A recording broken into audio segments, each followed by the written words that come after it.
अर्जुन की पलायन को देखें तो क्या उस प्रवृत्ति को, क्या उस चेतन को दुहराया जा सकता है? न वह अर्जुन है, न वह परिस्थिति है, परिस्थिति कुछ भिन्न है। ऐसी परिस्थिति में क्षमा करेंगे जो लोग इतिहास के पुनरावृत्ति की बात कहते हैं, उनसे थोड़ा सा मेरा मत। हाँ, मतभेद इसलिए है कि परिस्थितियां और वे व्यक्ति, वह वातावरण, वह युद्ध वर्तमान में देखा भी जा सकता है। इसलिए यदि प्रिंसिपल साहब ऐसा कहता है कि इतिहास विज्ञान है तो इसमें घबराने की जरूरत नहीं है। हाँ, अपने सिद्धांतों, अपने वेद की ज्ञान पंक्तियों के माध्यम से इतिहास की जो व्याख्या करता है वह सचमुच विज्ञान के विद्यार्थी इतिहास को पढ़े बिना छंद की सही गणना, सही मूल्यांकन साहित्य के विद्यार्थी के रूप में नहीं करते। हाँ, आज इतिहास के उन मूल्यों जिसके लिए पंचकोशी व्याख्या की चर्चा की, दीनदयाल उपाध्याय का पंचकोशीय शिक्षा का आयाम, पंचकोशीय भौतिक स्तर पर यह एक यात्रा है, जीवन की यात्रा है, लक्ष्य की यात्रा है। हम जहाँ से आए वहाँ जाएंगे। अब वर्तमान संदर्भ में पंचकोशीय यात्रा मेरे अंतःकरण में, आपके अंतःकरण में चल रही है। आत्मा, परमात्मा और इन मूल्यों को लेके जहाँ पर हम महसूस कर रहे हैं, इतिहास के विद्यार्थी महसूस कर रहे हैं विशेष रूप से कि जिन मूल्यों का क्षरण हो रहा है उनको बचाया जाए। और अथर्व वेद की ही है या शतवत ब्राह्मण की बात है। मैं ठीक नहीं कर सकता, देखते तो बल्कि कहानियाँ पढ़ रही थी तो सुनर बात प्रिंसिपल साहब को सुनने, रश्मि को सुनने, अभी देवेंद्र गुरु जी के सुनने के बाद हरिंदर गुरु जी कहीं बैठे मुझे बिगड़े विद्यार्थी होना करते, लेकिन धर्मार्थ काम मोक्षाणाम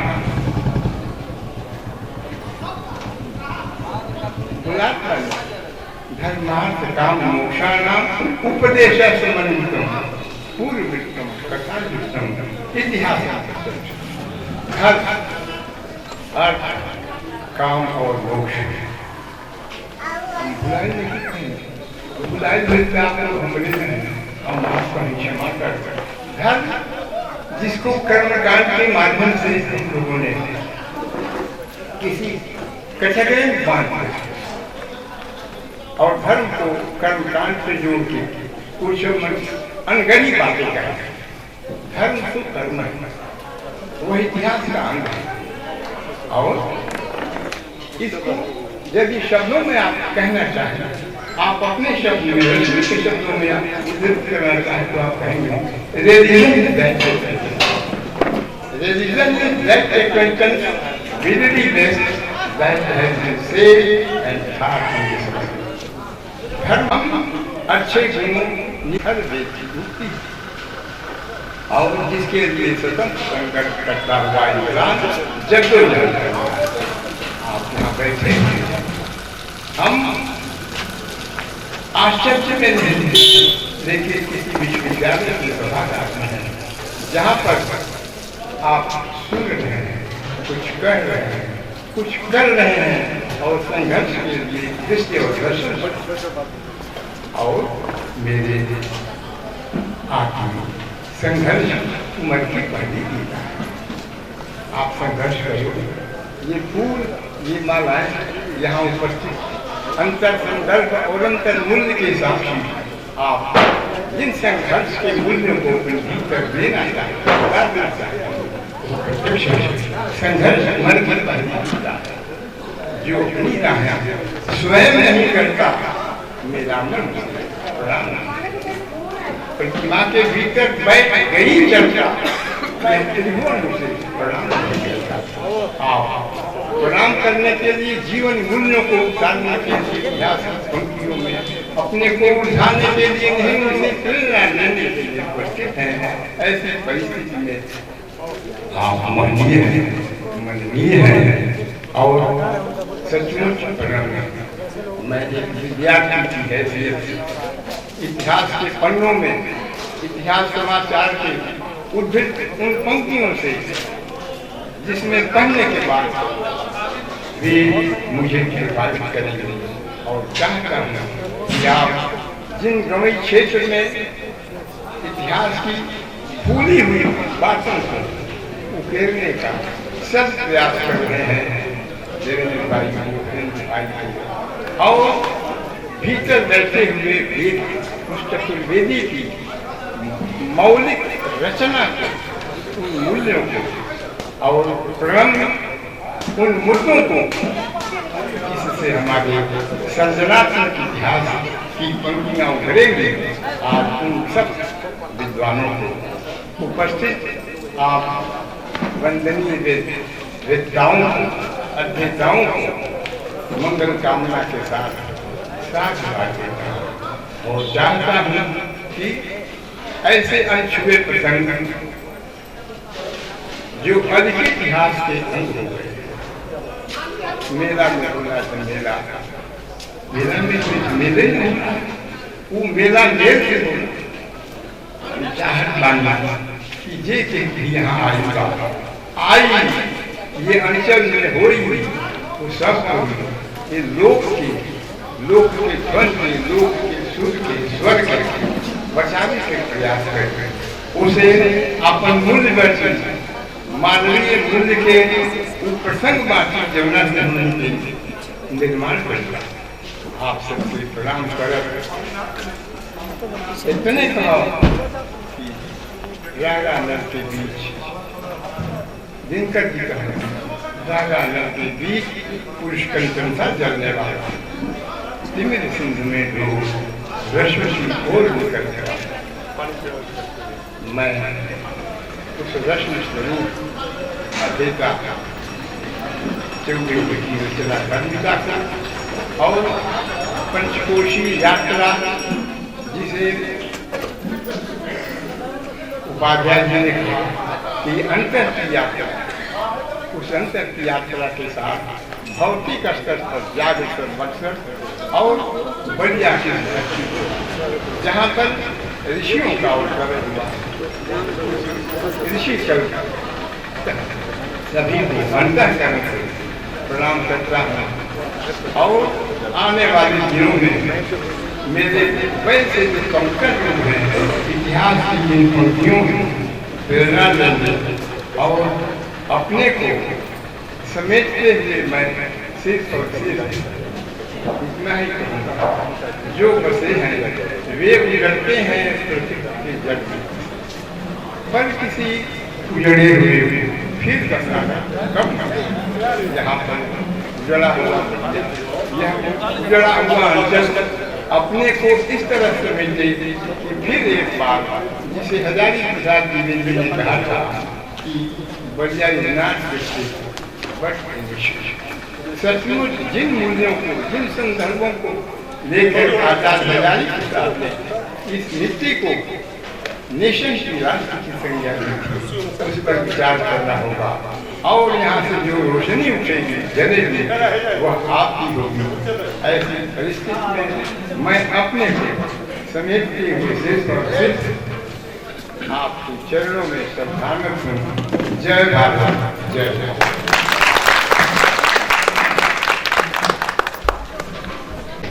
बहुत बहुत धन्यवाद सर।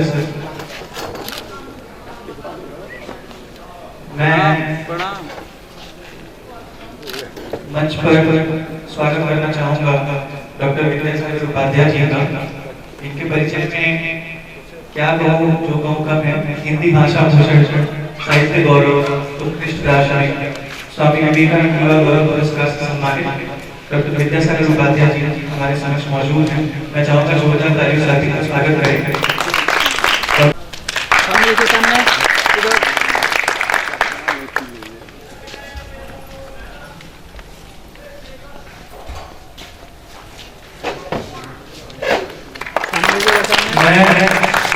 तिवारी जी को मंच पर बुलाना चाहूंगा कि वो पुस्तक से डॉक्टर उपाध्याय का स्वागत करें।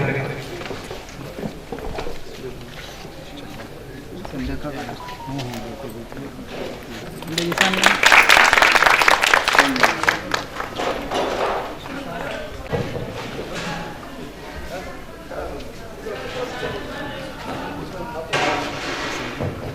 मैं श्री रत्नाकर सिंह जी को मंच पे बुलाना चाहूंगा जो पुस्तक से डॉक्टर उपाध्याय का स्वागत करेंगे। देखिए सामने तरफ।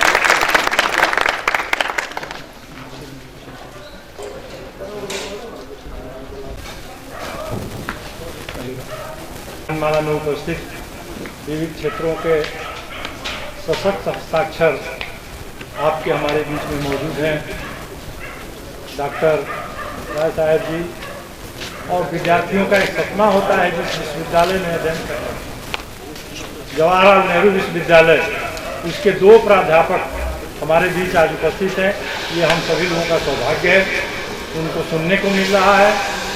और ये सबसे बड़ा जो मैं धन्यवाद देना चाहूँगा इस आयोजन समिति को कि उन्होंने इस पिछड़े हुए क्षेत्र में इस प्रकार के आयोजन को किया है और हम सबको ऐसा अवसर प्रदान किया है कि विभिन्न क्षेत्रों के जो पहुँचे हुए लोग हैं, जानकार लोग हैं, उनको सुनने का मौका मिला है। जहाँ तक इतिहास की बात है, हम लोगों ने इतिहास की परिभाषा हम लोगों को जो बताई गई थी कि इतिहास का मतलब होता है वास्तव में ऐसा था। पता नहीं कहाँ पे कितना सच है कितना गलत है, इस पर मैं कोई टिप्पणी करना नहीं चाहूँगा, लेकिन जैसा कि मुझे प्रतीत होता है कि बहुत सारी ऐसी चीज़ें हैं जो अभी भी इतिहास में लिपिबद्ध नहीं है। और ये पूरे जनमानस का प्रयास है, प्रयास होना चाहिए कि जिस क्षेत्र में जो भी चीजें अछूती रह गई हैं उनको हम सामने लाएं।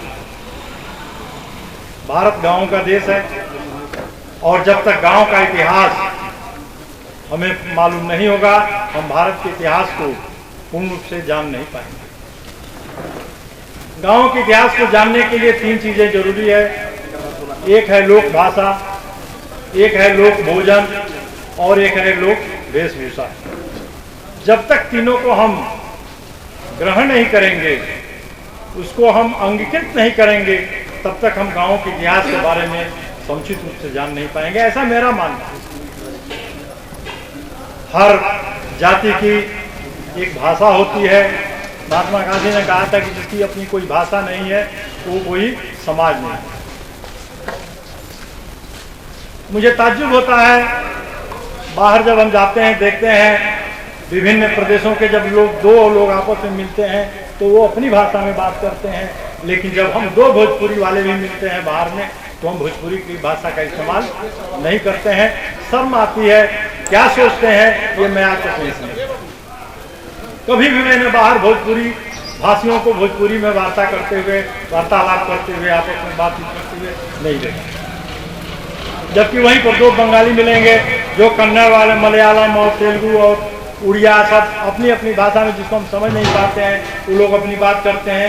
लेकिन जब हम मिलेंगे बिहार के लोग, चाहे जितने बड़ा हुआ ये सब सर हो, लेकिन अगर बिहार का बिहारी से मिलता है तो बिहारी भाषा में वो लोग बात करते हैं। लेकिन हम भोजपुरी भाषी जो मिलते भी हैं तो हम शुद्ध हिंदी में बात करेंगे, भोजपुरी भाषा।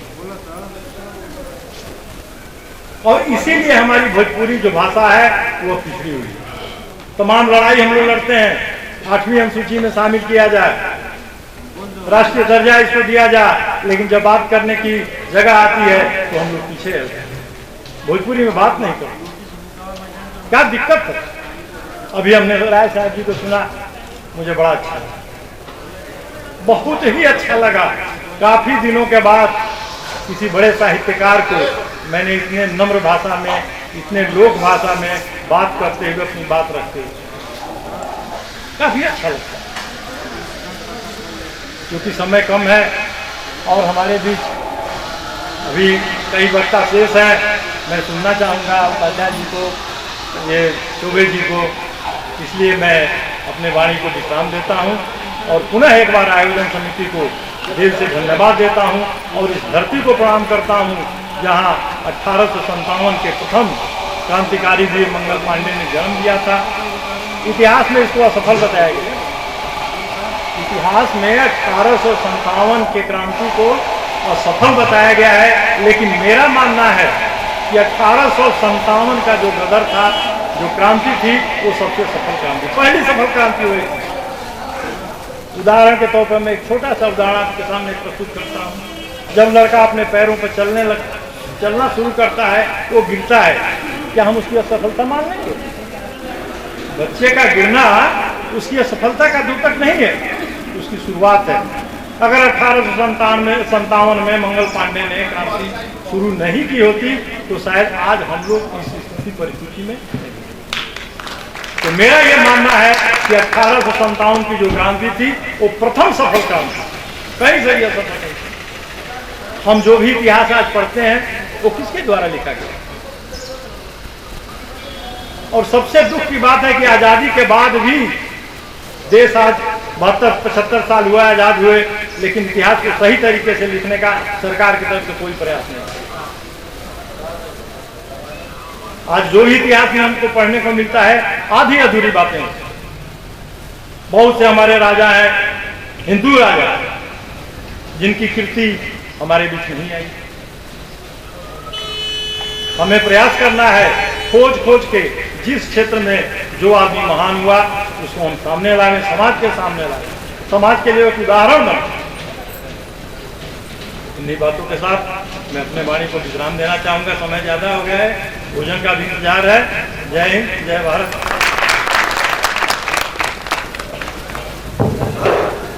बहुत बहुत धन्यवाद सर आपके शब्दों के लिए।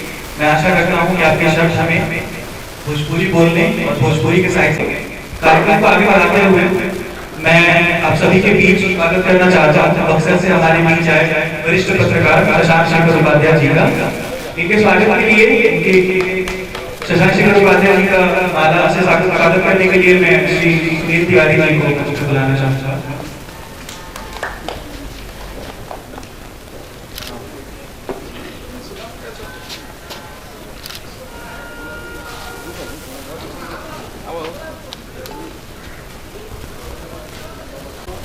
इसी क्रम में मैं निवेदन करूंगा श्री पिंटू वर्मा जी से कि वो अगले वर्ष सहित श्री शशांक शेखर उपाध्याय जी का स्वागत करें।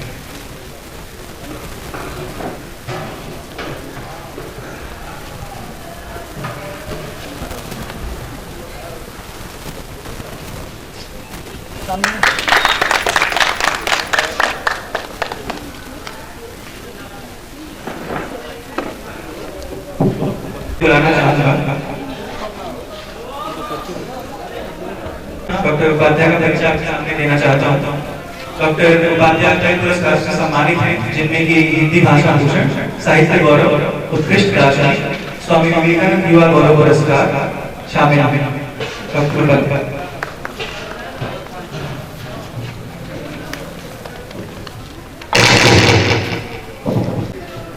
धन्यवाद। आदरणीय इस कार्यक्रम की अध्यक्षता कर रहे अध्यक्ष जी शाश्वत मंच पर विराजमान मेरे अभिभावक, जिनके साथ मैं अनेक बार याद ही नहीं होगा कितनी बार मैंने भाषण किया है, आपको सुन के हम लोग बड़े हुए। यहाँ जितने उपस्थित लोग हैं इसमें दो लोगों को मैं पहचानता हूँ, एक डॉक्टर जनार्दन राय जी को और एक आदरणीय पांडे जी को।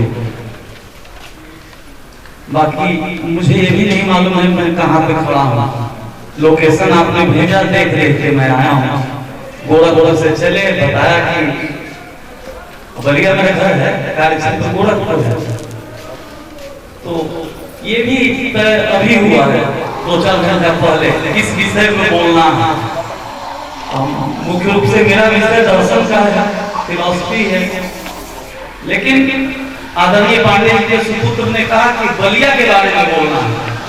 अच्छा, तीसरे व्यक्ति को भी मैं पहचाना, पीछे विनोद पाठक जी बैठे हुए हैं, तो आपको भी प्रणाम करता हूँ, सभी सबको यथायोग्य अभिवादन करता हूँ। समय भी बड़ा कम है, कम समय में अपनी बात रख लेनी है। उत्तर प्रदेश के पूर्वी और अंतिम छोर पर विद्यमान कलमश नासिनी पावन तोया शरीर एवं अमृत रस संवाहिनी सुरसर गंगा के धवल भार धवलित सत सत निनादित युग युग से कण कण स्नान महर्षि भृगु की साधना स्थली, भगवान राम के चरण रज से स्पर्शित अद्भुत उर्वरा शक्ति संपन्न प्राकृतिक सुरंगता से ऊर्जित, काम दहन की साक्षी मरुभ के सुमधुर वेणुवादन से अस्फुरित देवाधिदेव महादेव, आपकी पुस्तक में उल्लेख आया है, एवं लोक कल्याणी मां भगवती पार्वती के लीला विलास की सहचरी, रामायण एवं भृगु संहिता के रचना भूमि के चिर सुहाग से अलंकृत, अन्याय जुल्म एवं शोषण के विरुद्ध संघर्ष में सदैव अग्रणी, कुर्बानी के महान इतिहास को स्वयं में समाहित, सर्व सद्भाव एवं मंगल कामना से पूर्ण, एवं सर्ववत्सला पूर्वांचल के अग्रणी, क्षमा की भूमि, दया की भूमि, तप त्याग और मनोबल की श्रेष्ठ भूमि, बागी बलिया की हृदय स्थली, महान स्वतंत्रता संग्राम सेनानी मंगल पांडे जी की जन्मभूमि नगमा में मैं आप सबका हृदय से वंदन करता हूँ, स्वागत करता हूँ। यदि तुम चाहते हो सूर्य की महानता, बलिया परिभाषा करूंगा, मेरा विषय नहीं है। यदि तुम चाहते हो सूर्य की महानता तो भृगु जैसे आत्मज्ञानियों को याद रखना, चाहते हो राष्ट्र का दिया सदा प्रदीप्त रहे, भूलना न कुर्बानियों को याद रखना, पूर्ण स्वाभिमान से ही जीना चाहते हो यदि, मंगल जैसे बलिदानियों को याद रखना, और देश के धनाक्षरी छंद पढ़ रहा हूं जो 4 लाइन का होता है, 3 लाइन में ताली नहीं बजाई, 4 लाइन सुनिए, आनंद लीजिए बलिया के गौरव के बारे में। यदि तुम चाहते हो सूर्य की महानता तो भृगु जैसे आत्मज्ञानियों को याद रखना, चाहते हो राष्ट्र का दिया सदा प्रदीप्त रहे, भूलना न कुर्बानियों को याद रखना, पूर्ण स्वाभिमान से ही जीना चाहते हो यदि, मंगल जैसे स्वाभिमानियों को याद रखना, और देश की स्वतंत्रता की बात चलने लगे तो बलिया के बलिदानियों को याद रखना, बलिया के बलिदानियों को याद रखना। जिस समय बलिया की बात कर रहा हूँ तो गांव के लोग दरवाजा बंद कर देते थे, इतना भय का था। आज तो हम लोग थानेदार से आंख मिला के बात करते हैं, हम कप्तान के सामने बैठते हैं, अपनी बात रखते हैं दबा के, लेकिन चौकीदार आता था, दरवाजे बंद कर लिए जाते थे। उस समय अंग्रेजों के सीने पर पहली गोली दागने का काम अपने समर्थ मंगल पांडे जी ने किया, और 7 समुंदर पार बैठे ब्रिटिश महारानी के सिंहासन का चूल चूल हिला के रख दिया। उस समय कहा गया आदरणीय पांडे जी, कहा गया था, इतिहासकारों ने कहा ऐसी घटना न भूतो न भविष्यति, बलिया में ऐसा न हुआ है न होगा। सुदूर क्षेत्रों के पढ़ाए हुए लोग हैं, उनकी जानकारी के लिए आप जानते भी हैं, इस मंच में जो लोग बैठे हैं उनको बताने की आवश्यकता नहीं है। मेरे सम्मुख भी विद्वत जन बैठे हुए हैं जो हमसे छोटे हैं, उनके ज्ञान वर्धन के लिए कहना चाहता हूँ कि बलिया पे भाषण करने के लिए कह रहे हैं। बलिया की क्रांतिकारी परंपरा उस दिन शुरू होती थी जब भगवान शिव कामेश्वर धाम कारों में तपस्या करते थे। आदरणीय डॉक्टर जनार्दन राय जी विशेषज्ञ बैठे हुए हैं। शंकर भगवान ने जो तपस्या किया था, विश्व हिंदू परिषद के अध्यक्ष कई बार आया, अशोक सिंघल आए, कितने लोग आते हैं। बलिया और गाजीपुर के बॉर्डर पे है कारो, सुना होगा अधिकांश लोगों ने। कारो में भगवान शंकर तपस्या कर रहे थे, इंद्र का इंद्रासन हिलने लगा, उन्होंने कामदेव को भेजा, काफी न चला थोड़ी देर के लिए।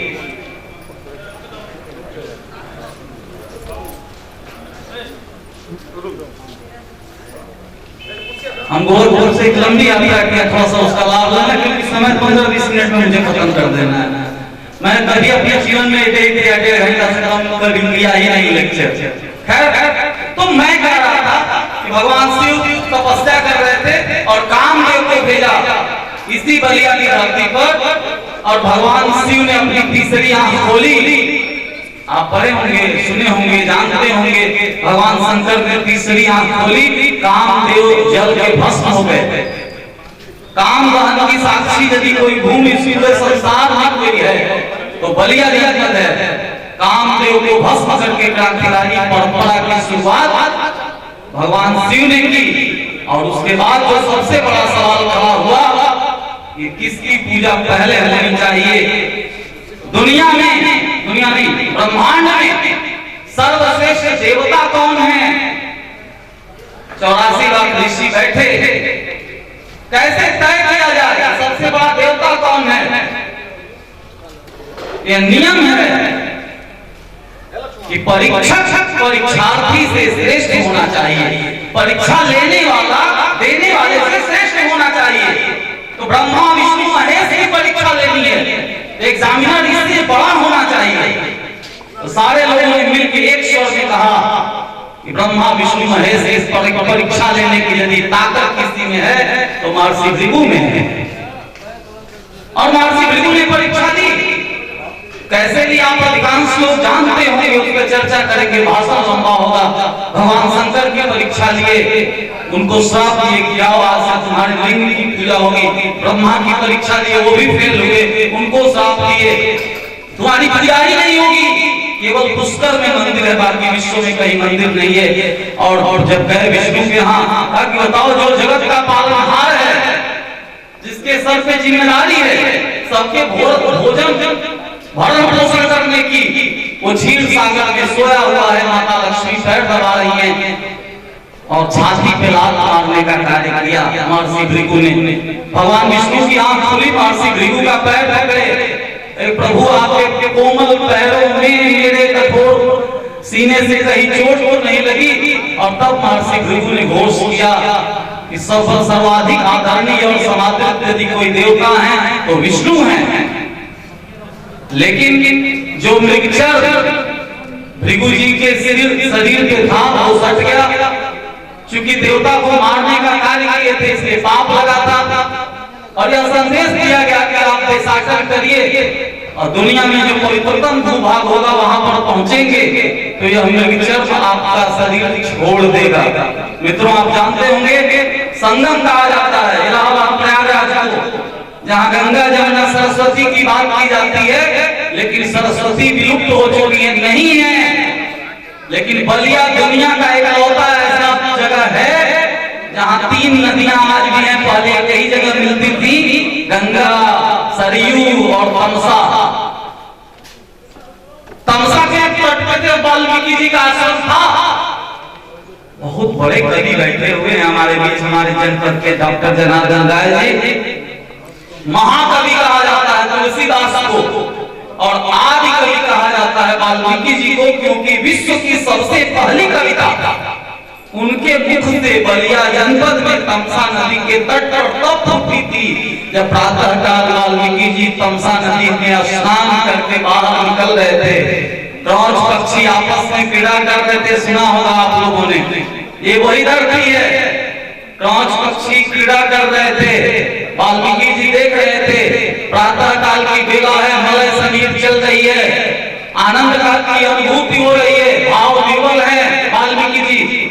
और तब तक बहेलिया आया, तीर चलाया, दोनों जोड़ों में से एक जोड़े को तीर लगा और वो क्रौंच पक्षी चाय चाय चिल्लाते हुए नीचे गिरने लगा। एक सेकंड पहले जो बहुत सुंदर दृश्य था वो करुणा में बदल गया। और तभी तो सुमित्रानंद पंत ने लिखा, वियोगी होगा पहला कवि, आह से उपजा होगा गान, उमड़कर आंखों से चुपचाप वही होगी कविता अनजान। दुनिया का पहला कवि वो वियोगी ही था। जब पक्षी नीचे गिरा वियोग से, विश्व की पहली कविता अनुष्टुप छंद में फूटी। मानसार प्रतिष्ठांकं गमः शाश्वती समायत्त क्रौंच मिथुनादिकं अवधेयकाम मोहितम। विश्व की पहली कविता है जिसका जन्म कहाँ हुआ है? वहां जहां आप बैठे हैं, हम भाषण कर रहे हैं। ऐसे असंख्य उदाहरण हैं। बलिया यदि नाम पड़ा है तो उसमें वाल्मीकि के कारण भी हो सकता है, वाल्मीकि के कारण बलिया हो सकता है। बालू ज्यादा हो रहा था, 2-3 नदियां हो तो बालू काफी, तो हम लोग बलुआ बोलते हैं बालू वाले क्षेत्र को, तो बलुआ से भी बलिया। और जो गणराज्य थे उस काल में, तो मिथिला के विदेह सुषुमार गिरी के भक्त, वैसे ही नाम आता है अल के पुली। इतिहास